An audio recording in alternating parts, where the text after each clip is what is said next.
Hi, everyone. Welcome to Talking Tech with Creatives podcast, a podcast where we dive deep into the intersection of technology and creativity.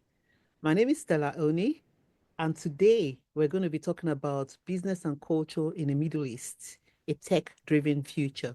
I've got a special guest with me. Her name is Corina Goetz. I hope I did not forget to did I pronounce your name right? Yeah, perfect. Goetz. So it's Corina Goetz, founder of StarCat. Corina is a leading expert in Middle Eastern business strategy. And I've been quite excited about some of the things I've found out about the Middle East. I've attended quite a lot of travel exhibitions and all sorts of things that I've been invited to some of the some of the events to actually showcase some of the cities that are opening up in the Middle East. So I'm quite excited to have Corina today. So in Saudi Arabia is actually undergoing one of the most ambitious transformation in modern history.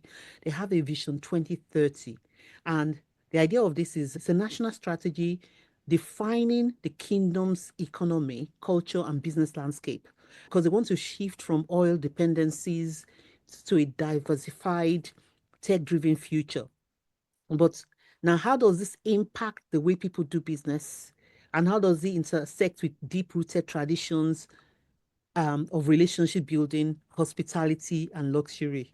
So when I knew about Karina's expertise, I was quite excited because I said, now I can ask all sorts of questions around this. So in this episode, we're just going to explore the intersection of Saudi Arabia's Vision 2030 and the future of Gulf business. But before we start, I want to find out more. I want us to find out more about Corina, her background, and how she started on this journey. Corina, please tell us more about yourself. Thank you so much, Stella, for having me. It's such a pleasure to be here and share a bit more about like my journey. So my background is in hospitality. I've always worked with a lot of five-star hotels, and this is how I fell into the whole Middle East. I ended up looking after a lot of delegations, high-profile people, head of states from that region, and it became very apparent to me even very early on when I started with this, that there just wasn't enough information out there. And back then, when I started, there wasn't really, this was even before 2007, before social media was a thing. So there just wasn't much information around. And it was the big unknown because people just didn't know unless you had by chance gone there and maybe been on a trip or something. And I think the culture fundamentally was very different. And there was a lot of things that I think we as Westerners just didn't understand. And I could see very quickly that the people that I was working with were predominantly Europeans, and they just thought these clients were really rude. And the clients thought the service was just not very good. And I could see that there was a disconnect because people just didn't ask enough questions. And for me, I'm always very curious by nature. I started taking an interest in asking lots of questions. And then I started traveling there. I think my first trip to Dubai was 2005. It opened up a whole new world, and suddenly I started understanding why certain things were the way they were and why people reacted the way they did because I could see what was happening at home. Mhm. For example, I'll just give a really basic example. There were a lot of people that thought, like, when they came to hotels, okay, we want somebody to unpack my suitcase. And we as Europeans would be like, no, I don't want anybody to unpack my suitcase. This is my stuff. Mhm. But people from the Middle East, they were very used to having staff and people doing that for them at home. So it was a very normal thing. But to us Europeans, it was like, why would people not do this themselves? And it was these sort of small things that made me realize that there's only just a disconnect because people just don't understand how other people live. And I think by asking more questions and taking an interest, people were very happy to explain certain things, which made it, of course, much easier. And that's why I ended up getting on so well with so many clients from there because I took a natural interest. And if I didn't know something, I would ask the question and they would be very happy to explain. And I would then explain it to my colleagues, and they then would be Oh, okay. So that makes sense. So that's how I started. And I think one of the other things that I really loved is that people were very hospitable and they would open up their homes to you, which again is a very non-European thing. If you work with somebody, like you wouldn't necessarily say, "Oh, come to my house and I'll cook you dinner and I'll introduce you to my whole family." But in the Middle East, that's a very common thing. And that also showed that they took an interest in you and they wanted to let you in. And I thought that was really beautiful. Wow. I wanted to just because that happened in like 2000. You're talking about 2005, before 2005, Yeah, like early 2000s. so early 2000s. So I'm taking it now that things would have improved from that time in Oh terms yeah, of the 100%. yes, yes, there will be 2000. We're talking about like 25 years ago. So that's still, I know it's a while back, but it's still quite recent as well. I'm surprised that you didn't have that. There was always a history of a relationship between the West and the Middle East. So I'm quite surprised that as of 25 years ago, there was no real understanding of the culture. But I would say, and that was predominantly with places like Dubai. Like we haven't even talked about Saudi because Saudi always was a very like closed society up until about 2018. So Mhm. my first trip to Saudi was in 2011, and that was when technically as a woman you couldn't really go to Saudi because A, you had to cover up. It was a real palaver getting a visa. You had to have 3,000 people sponsor you, and you weren't really sure 100% whether you were going to get this visa or not. And then you had to get changed on the plane. And when you actually got there to do business as a woman was not easy because you were always aware that there was the religious police and you weren't supposed to be meeting a man that was not your husband or your father out in public or anything like that. So they could like literally you could get told off or get a penalty at any time. So it was a very different landscape to what it is. And I think that's what people forget. And that's why I think now Saudi is the big unknown. If we just look at it from like a very basic perspective, up until 2018, there were no cinemas, there were no concerts allowed. 2018, this is only like 7 years ago. Just before COVID. Yeah, just before COVID. Before COVID. This just wasn't a thing. And then it suddenly, and it did this massive shift. Like, and now suddenly you have concerts, you have all this entertainment, and it's, oh my God, what just happened? And even some of my Saudi friends said, if you had told us 10 years ago we would be here now, we would have laughed and said, there's no way.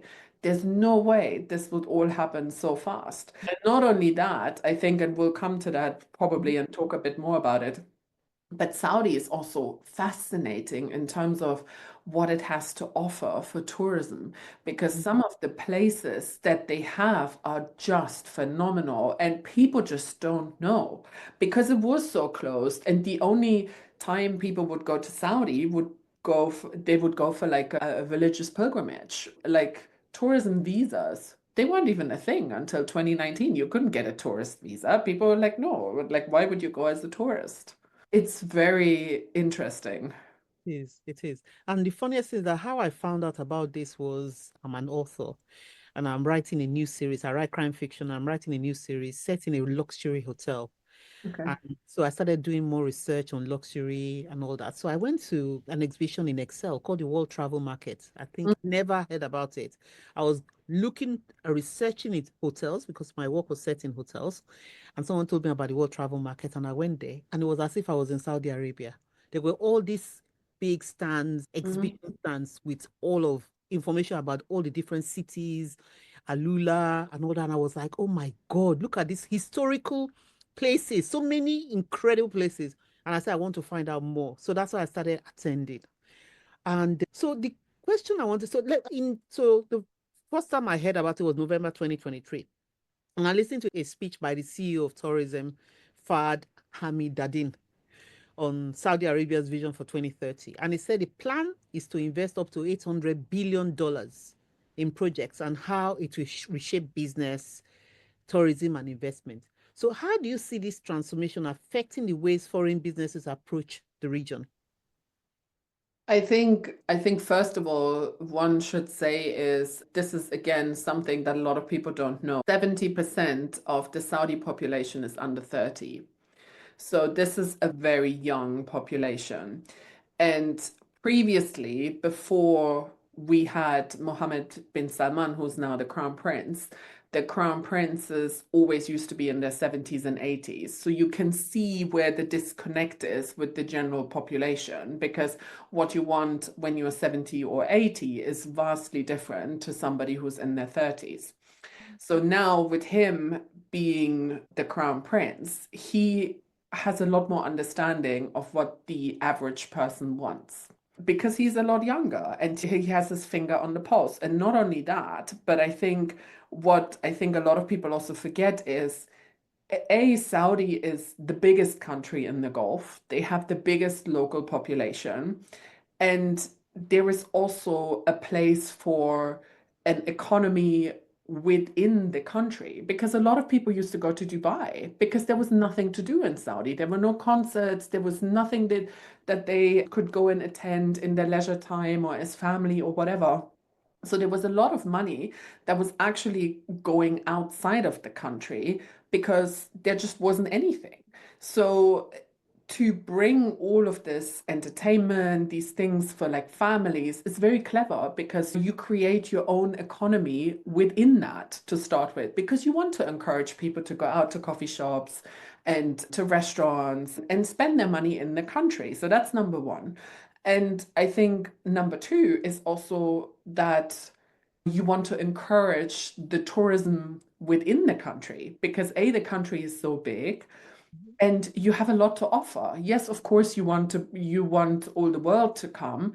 But there's also a domestic market there where people will go. Why do they need to go to the Maldives when they can go to the Red Sea? And the experience is very similar.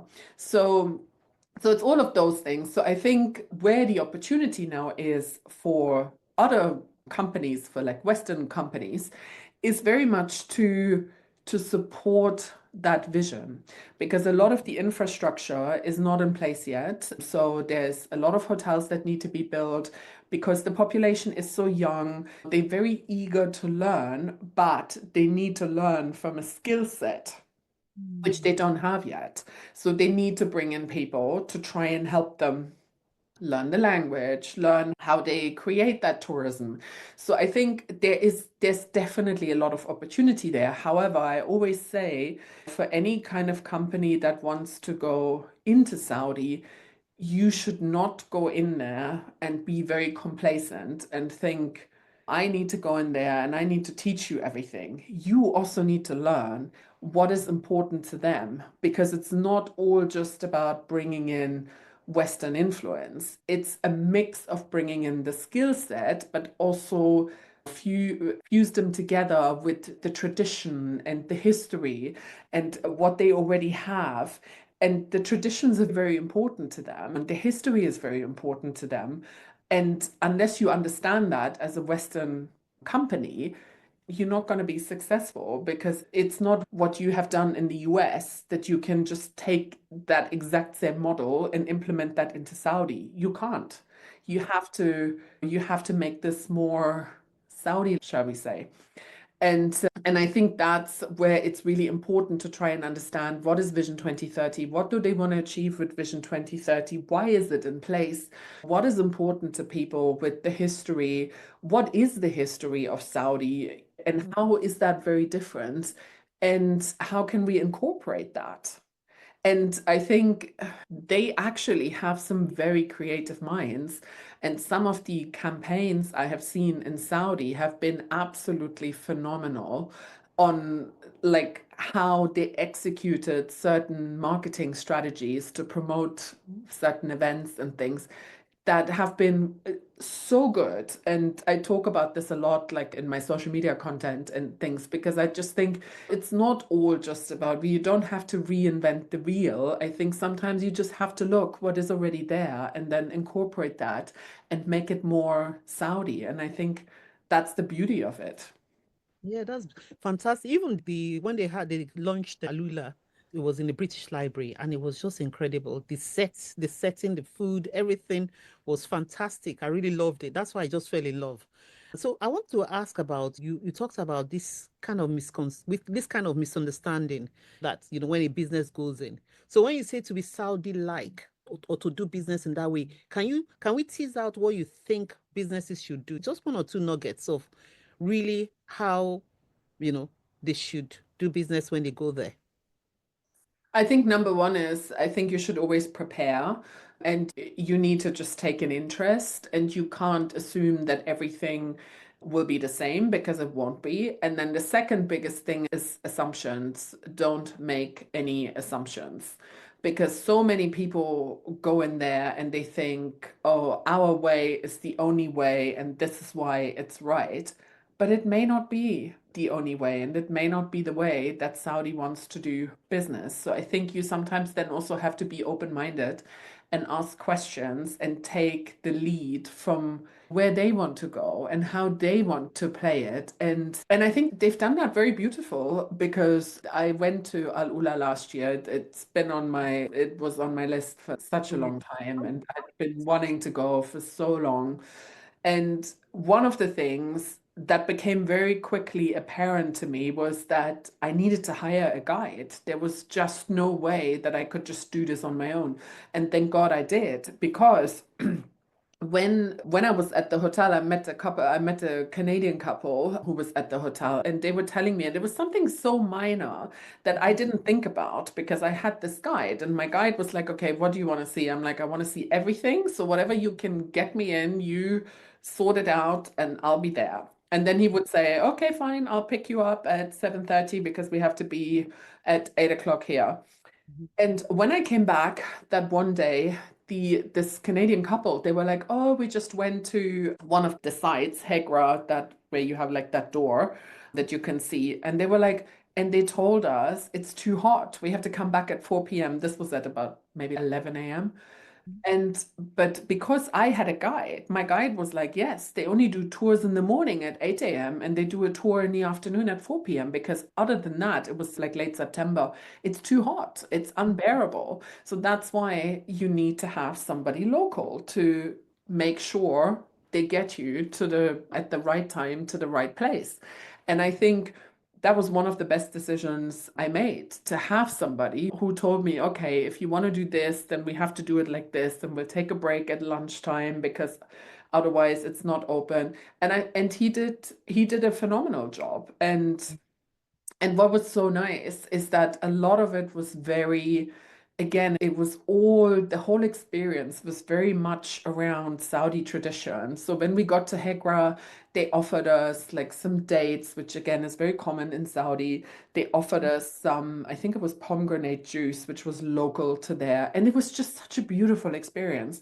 And it was so nice. And they explained, yes, we're doing this because this is from this region and this is specific to this and this is as a welcome to our visitors. And I just thought it was so nicely done and such a great experience. And I think that's where you can see some of the local, like the local components where they want to show you what they do locally. And I think that's beautiful because for me as a traveler, and I'm sure you would agree with this, I don't care. I don't want to go to another city who has the same 10 shops that I have in Europe because I'm Sorry. not interested. I want to see I'm something after food. different, right? I'm after food. Yeah, food and culture. That's it for me. So, in terms of, I just wanted to tease out like non-verbal cues.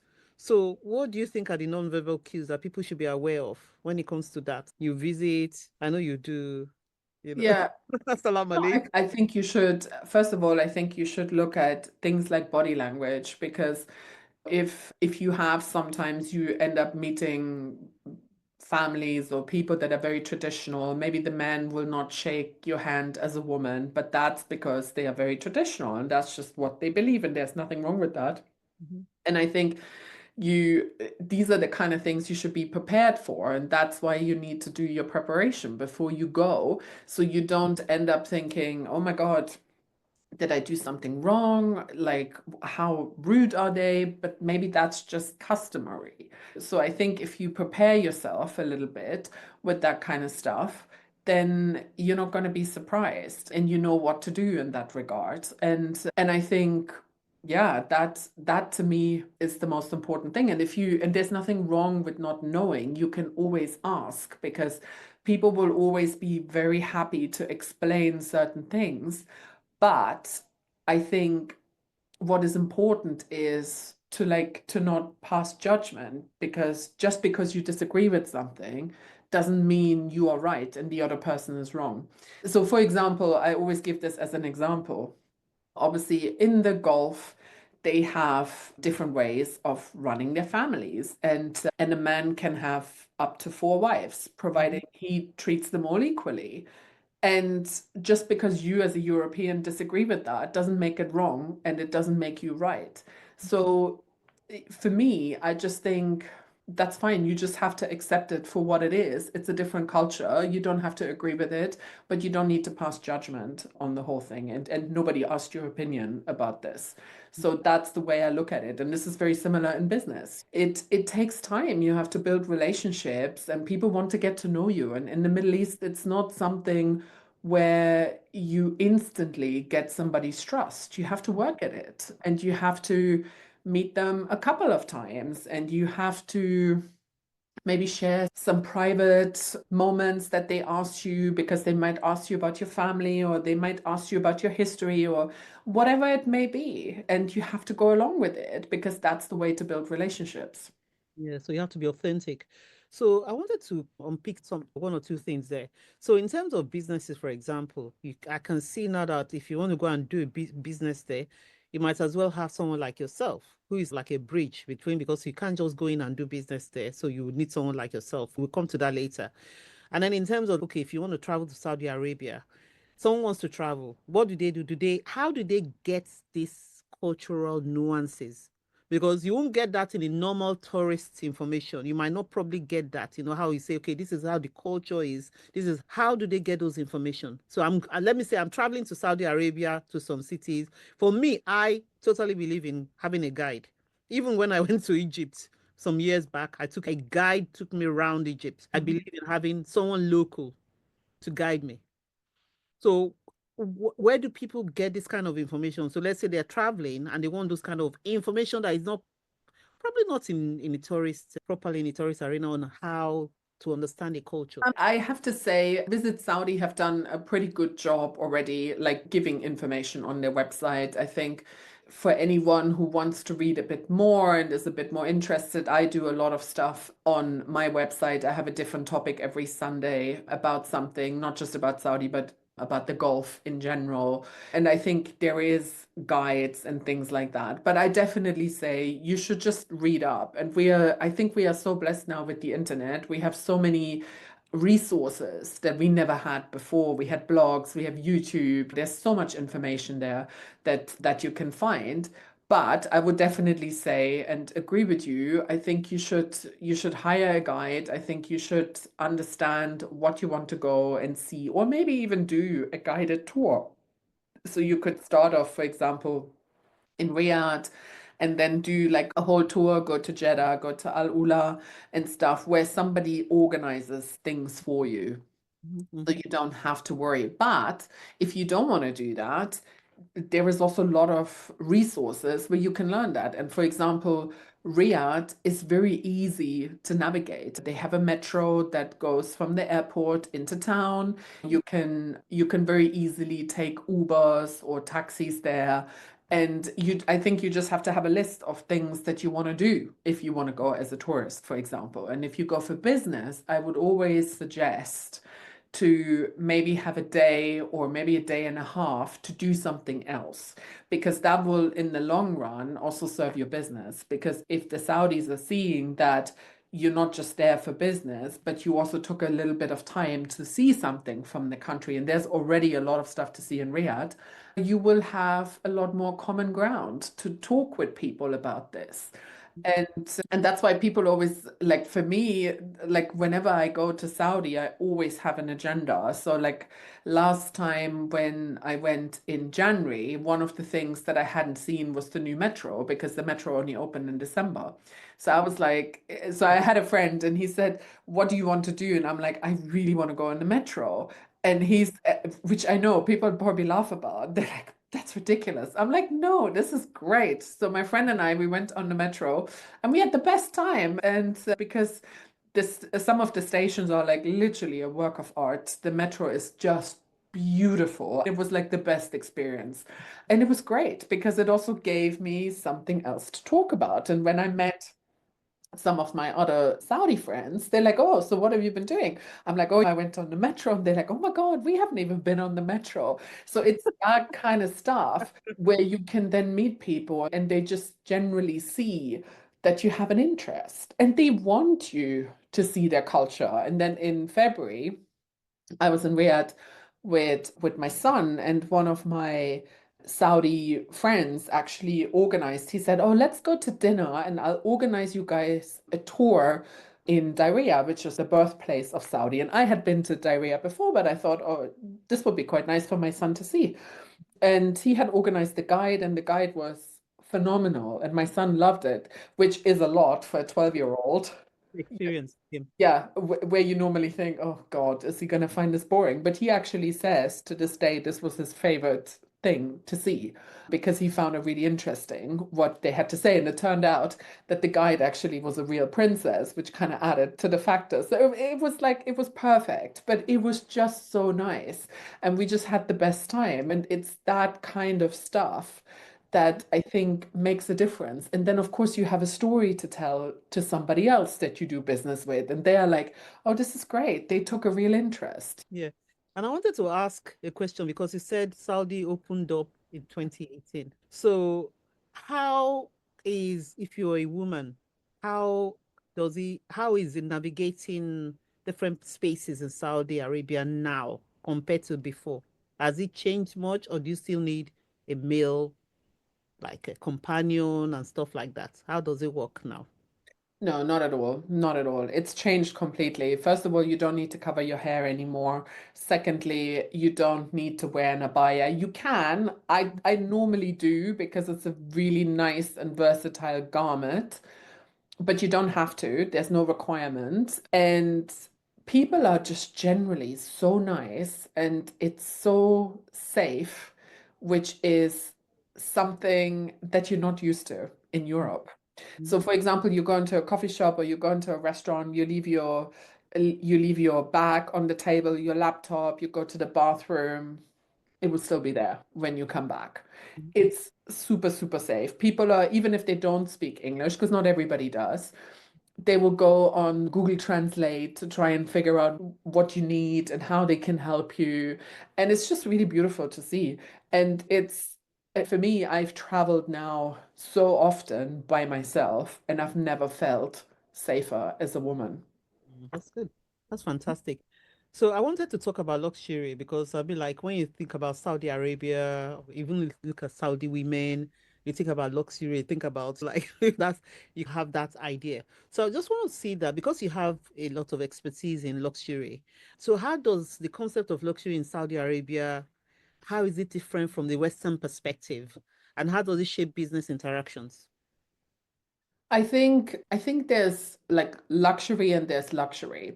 I think it's like there's some luxury that is very local, where again, like you have some local fashion and things like that, which is really beautiful. And then of course also yes, you have all the big like luxury brands, you have all like the luxury hotels, the luxury restaurants and things, but to me, luxury is actually that you can see something different, especially as a Westerner. And not only as a Westerner, but I think that you have access to things that maybe before you wouldn't have had. So on my trip in February, I went to Jeddah as well.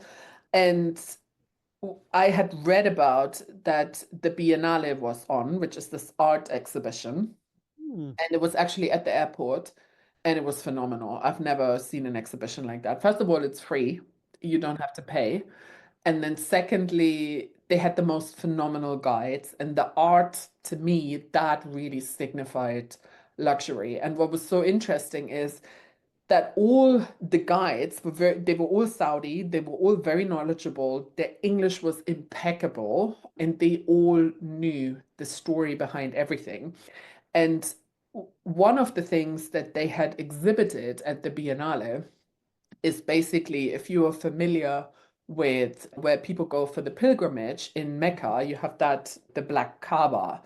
And if you are not a Muslim, you are not allowed to go to Mecca. So you are never going to have that experience as a non-Muslim. However, the cloth, the fabric that they put on the Kaaba, which I didn't know up until then, they change that every year. And they had actually exhibited the whole different fabric from the previous year at the Biennale. And you would never, as a non-Muslim, have that experience to get close Mm. to this. But even they were explaining to me, even as a Muslim, you you don't have enough time because the way the pilgrimage works is you walk around in Yeah. circles. You can't really stand there and like admire Right. all the embroidery and stuff. But you could do this at the Biennale because they had the fabric there and they explained to you the different angles and how long it took and everything. And to me, that was the epitome of luxury because that would have never been something I would have been able to experience. Brilliant experience. And in terms of the art that was there, apart from that, what kind of art? Was it local art? Was it It what was kind of a real mix. Yeah, it was a real mix. It was some local Islamic art. It was things that they had found. There were like old inscriptions and books and things. And what was really interesting is in the summer there was an exhibition at Sotheby's about Islamic art, and some of the things that they had at the Biennale they had in the summer at Sotheby's. So it was really nice to see that continuation, and they were from like private art collections and things like that. But it was huge. It was like it took you some time to get round and see everything and understand everything. And it was just really fantastic. It was really like amazing. yeah, it's an experience you can't buy. Exactly. So how Yeah. long is that exhibition on for? Does it go around Saudi Arabia or was that just No, at the airport? it it's just there by the airport and it's on until I think the end of April. And it's been there for a couple of months. I think it started in December. And even some of my Saudi friends in Jeddah hadn't actually been, and they were like, okay, we really need to go. Like now that you told us we need to go, we really need to go. But I think again, coming back to your question with the luxury, I think what Sotheby's did in London in the summer, they teamed up with a Saudi princess who was an artist, and they created different kind of bespoke bags from, I think it was Aspinall's, and they created that whole I think it was like five or six different bags because each of them corresponded to a different region of Saudi, and you could buy them. And that to me is real luxury because you put the culture together with something that is British, with something that is very unique, and you make that into something like a collector's item. And Yeah, I think yeah, that's really cool. something unique. Yes. Fantastic. I love that.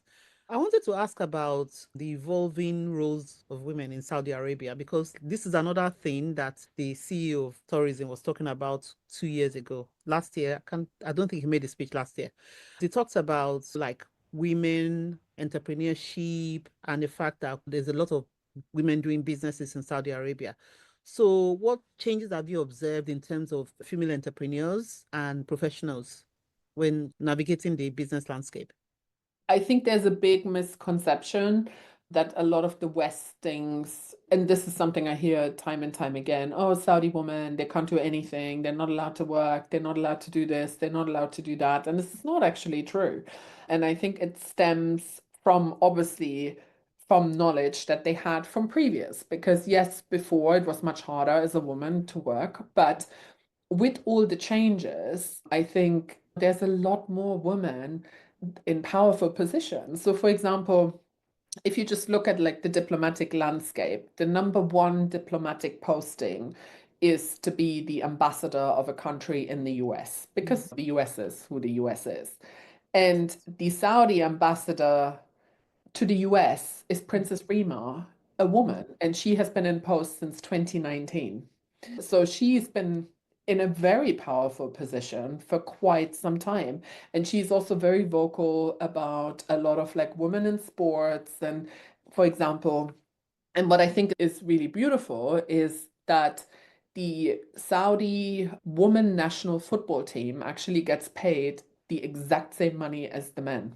Ooh, And imagine, we're not even there yet here in the UK. yeah, fantastic. That's a great one. I love that. Yeah. Yeah, I wanted to ask about, funny enough, a question came to my mind about the other way around. So the other way around is like people from Saudi Arabia coming to the West, which I think they do quite a bit. So if people are new to the West, is there a kind of bridge like what you do now to the other way around? Do you do a bridge for people coming to do business in the West? No, I just do it from the West But, out to but yeah, there might be. Do you think there might, no, or there isn't? I Understanding of the West than the other way around. I think to be honest, I think a lot of the younger generation, like a lot of them are very well traveled. They've been to the UK, they've been to the US. A lot of people have studied out here. So I think they're quite familiar. And I think with social media and everything, you have a lot more access to information these days. So to me, I think it is more important to look after people like me who Mm. may not have been exposed to Saudi culture. I just worked with a couple of women that were speakers at one of the big conferences, and they all had the same questions. How should we dress? What should we say? What So should we not say? that's going the other way to Saudi or the other Yeah, way? that going to Yeah. Saudi and speaking at a Okay. conference in Saudi. And I'm Okay. like, I was amazed. I really thought people would know, but they Mm. don't. No. And across the board, everybody had the same questions. So I was like, wow, there you go. So there is a need for this. So there's still a big lack of knowledge about the Middle East. Yes, there is. Yeah. Can you we understand the nuances because okay, I'll tell you something, Nigeria, I'm Nigerian, and Nigeria is split between the north and the south. The northerners in Nigeria, I don't know if you've heard of Alhaji Aliko Dangote, who is the richest man in Africa. He's Nigerian, he's from the north of Nigeria. The northern part of Nigeria are mostly Muslim, and the southern part are mostly Christian. And the northern part of Nigeria were not colonized. So we had colonization in the south, but the northern part were allowed to rule themselves. So they're quite very more authentic in terms of, so that's why I understand the Saudi because I went and stayed in the north for a bit. I understand the culture, the nuances, and even the women doing businesses were doing businesses, even though they were now there's more exposure for women, but the businesses was taking place between women. You understand? But now we have that exposure. So the question is, so when you are looking at the nuances of businesses, which businesses will get it really wrong and which businesses have gotten it really right? Not you naming any business, but just giving an example of a business that would have gotten it really wrong. Sometimes it's really the small details who can make or break something. And you would think that businesses know better, but they don't. So, for example, I had a couple of clients from the Gulf, and they were quite young. They were in their early 20s, and the company who was dealing with them, they just did not understand that they were from, and I don't want to say the country, but they were basically they were from one country in the Gulf. The the company assumed they were very similar to a different client they had from a different country in the Gulf. So they started in terms of titles, address them how their previous client wanted to be addressed, not taking into consideration that new client was from a different country and they had different titles. And it was something so small, but the client was so upset because they said to me, I just don't understand. They need to be consistent. Either they need to call us Mr. and Mrs., which I get if they don't understand our titles, but don't let them call my husband one thing and me something else. That really annoys me because that shows a lack of attention to detail. Mhm. And I thought that was so profound because it was somebody that was really young because they were in their early 20s, but it really mattered to them. And again, it goes back to the why did they assume? They could have just asked the client and say, "How would you like us to address you?" Oh, really But simple. they didn't. And they could have just asked the question, and that would have taken away this whole frustration. And tension. But they didn't. And it's sometimes these small things, attention to detail, and then looking at a company that gets it right is, for example, to look at what is important to the client. Like you don't need to be sending Middle Eastern clients Easter offers because they don't care about Easter. That's not part of their culture. No, but you think it would be simple and you Yeah, think really. people would understand. So you need to change your mindset and then think, okay, what are dates that are important to that client? And maybe I can build an offer around that. But it's sometimes the things are like the smallest things that make the biggest difference. Hmm. Wow, that's crazy. So I was looking at startup. I don't know, startup in Saudi Arabia. What should foreign investors and tech entrepreneurs know before entering the market if they're going to, because we know that technology is growing and they're using technology. So if you want to enter the system, what are the first things you need to know? I think you need to, like I said before, I think you need to do your homework. I think you also need to do a couple of trips so you can meet people, see what it's like, see if this is the right thing for you to do, and understand where they want to go. I think it's not, you can't just assume I'm going to go on one trip and I'm going to sign all these contracts. It doesn't work like that. You need to work on relationships, and you then also need to work on the relationship when you're not there. So it's a continuation. And I think that is the biggest thing that people underestimate, that it may take a lot longer than what they think. It's not just a go in and out and get the thing done.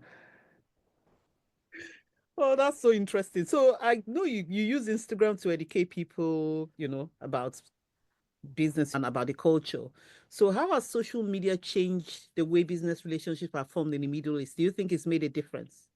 Oh, hugely, because when I first started in the 2000s, like I would call up the palace and it would be anyone's guess who would answer the phone. Fast forward to now, my God, I can text with the prince on WhatsApp. It's Ooh. easy. So it's like the whole landscape, the accessibility to people has changed a lot, and you have a lot more access to people if you do it right, of Yeah. course. And I think that's the beauty on of social media. And people in the Middle East love social media. And people always say to me, "Oh, Karina, I've seen you've been here or here. Oh, can you tell me where did you go there? Do you know anyone at this hotel or I don't know, or this restaurant, or is this new? Tell me what you think of this." And this is because we are so much more interconnected and people can now see what you're doing and they take a real interest in it, which is great. And I mean, like my Saudi friends say to me now, but it won't be long until you get your passport because you're such a big advocate for Saudi. I'm like, but I generally love it. And they're like, but we can see that you love it. We see that this is authentic and you really enjoy going there and taking and telling people about it. Like it's not something that you just do because you feel you have to do it. And I think people can see that if you're really authentic on social media. I know about passports. You have to be born there. Could you get a passport if you were not born there? Could they I make mean, exceptions? I think yes, they make exceptions for very special people, but it's not as straightforward that you could just go and get a passport. No, I like exception. Would you ever like spend part of your time in Saudi Arabia at some point in the future? I know you travel a lot, but I can tell because I can see the fact that you love it. You Yeah, I love love it. I it. love it. No, and every single time I go, I try and do something different. So, like last year, obviously, I went to Al Ula, and then last year I also went to Taif, which is very close to Jeddah, and they have a rose festival at the end of April, and it was I mean, beautiful. like the flowers. Yes, yes. What? because they have rose water and they have rose oil and they have these beautiful rose farms. It was Oh, just love, phenomenal. love it.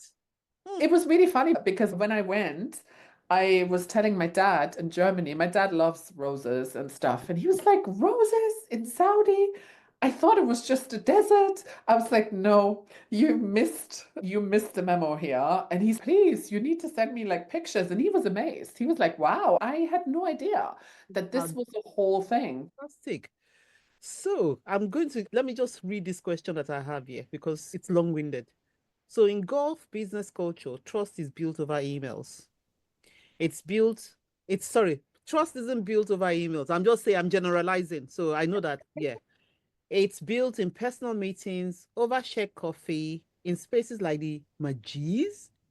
With Vision 2030 bringing rapid modernization, how does this impact business relationships? And I know you said a lot because we've been able to extract a lot from what you're saying. So, how does this impact business relationships in Saudi Arabia? Are traditional customs evolving or are they more important than ever? They're more important than ever. And I think you touched on a very important point there.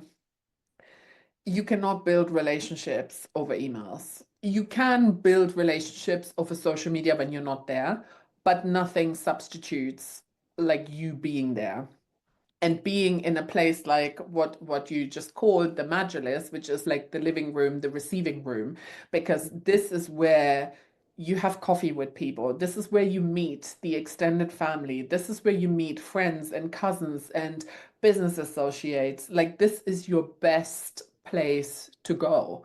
If somebody invites you to the house, you will always be invited into the majalis, which is the receiving room.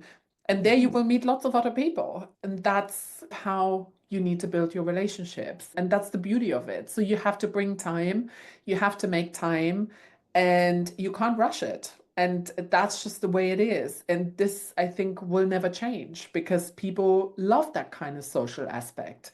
And I would say one more thing.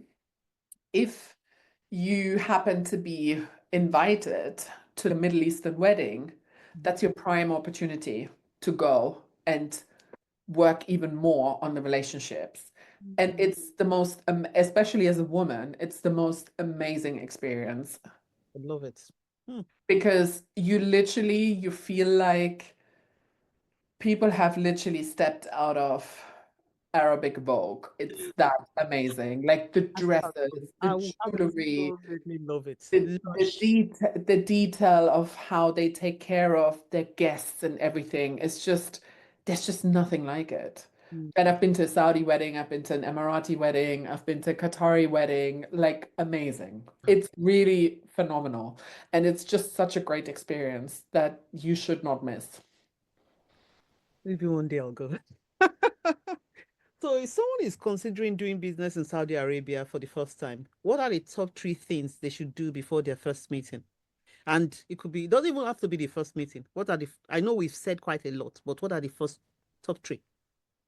I think learn about Vision 2030, learn a little bit about history of Saudi Arabia, and just prepare yourself and don't think you're going to get your deal signed straight away. Go in there with an open mind and bring a little bit of time, and you'll have a great experience. Yeah, that's fantastic.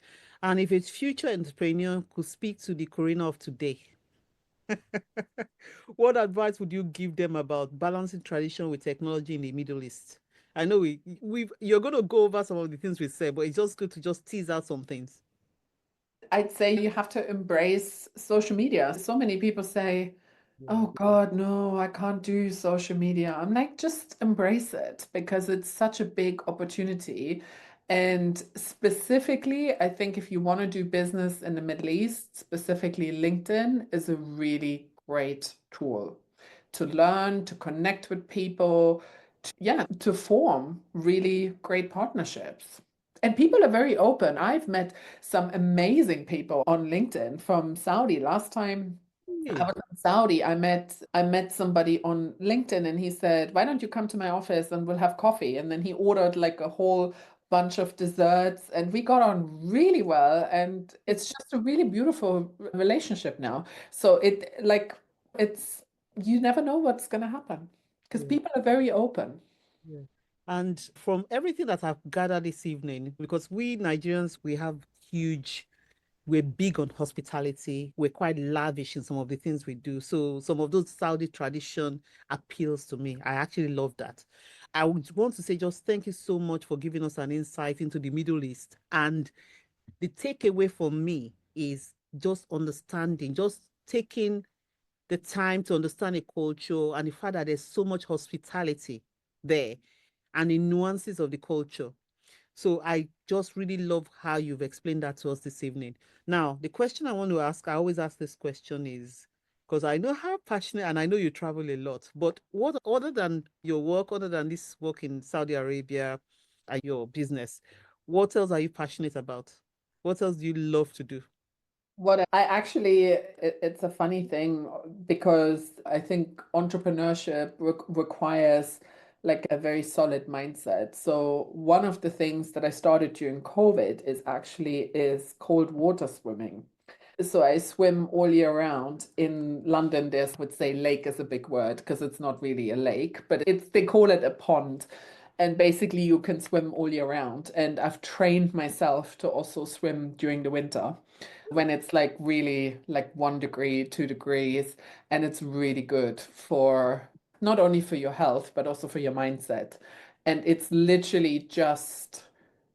just a training thing because people say to me, "Oh my God, how can you go into the cold water?" I'm like, guys, it's so good because when you come out, it feels like somebody has injected you with happy hormones. That's the best way to describe it. It's really interesting and I love it. And ever since I started it, I'm hooked. Wow. That's it. That's you've beaten everybody else that has come on the podcast. So where should people reach you? If anybody wants to do business with you, what are your social media handles, LinkedIn handles, and all that? We're going to share it anyway, but it's good for them Yeah. to. Yes, I'm very active on LinkedIn. If you want a lot more visual stuff, you can go over to my Instagram, which is starcat underscore Corina. I would also say sign up for my newsletter because A, it's free. And secondly, we do a different topic every week. And then we do twice monthly. We do like a rundown on all the projects and what's been going on. And it's so you get a lot of information compressed in a couple of emails. So yeah, that's what I would say. Can you spell Starcat for them, please? Star, like the star. And I can speak, there's a little story behind that as well, because people are Okay. like, what is that name? Star Cat, Space Cat, whatever. I'm like, no. Star is it basically is for five-star hospitality, and cat means consulting and training. That's something. I know. That's consulting and training. Yeah, there you go. Nothing There to do you with the cat. go. I love that. I love that. Corina, thank you so much for coming to the podcast. I really appreciate you coming this evening. And I hope to have you back in the future. And you know something, what I'm going to have you back talking about is going to be something lush, like maybe we'll talk about weddings, we'll talk about fashion.